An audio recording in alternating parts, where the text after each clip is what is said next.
জীবনে যদি খুব বড় হতে চান, আগে ছোট হয়ে কেমন করে শিখতে হয় আগে তা শিখুন। ছোট হয়ে শিখুন, ছোট হয়ে জানুন, ছোট হয়ে পরিপূর্ণ শুনুন। যদি আপনি ছোট হয়ে শিখতে পারেন, তবেই দেখবেন আপনি একদিন অনেক অনেক বড় মানুষ হবেন ইনশাআল্লাহ। এবং এই মুহূর্তে আমি দুইটা পার্ট নিয়ে কথা বলছি।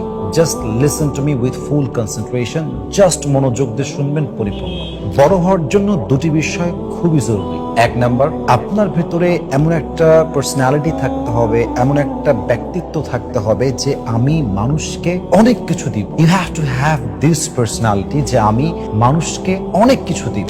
এবং দুই নাম্বার, মানুষকে দেওয়ার জন্য আমি আমার ভেতরে অনেক কিছু অর্জন করব। দ্যাট মিনস একটা নদী থাকতে হবে আপনার লাইফে, যেই নদীর একদিক থেকে আপনি মানুষকে দিবেন এবং ওই নদীর আর এক দিক থেকে আপনি অনেক বেশি পানি ভেতরে নেবেন। একদিক থেকে মানুষকে দিবেন, আর এক দিক থেকে নিজেকে আপনি আরো বেশি ডেভেলপ করবেন, আরো বেশি জ্ঞান অর্জন করবেন।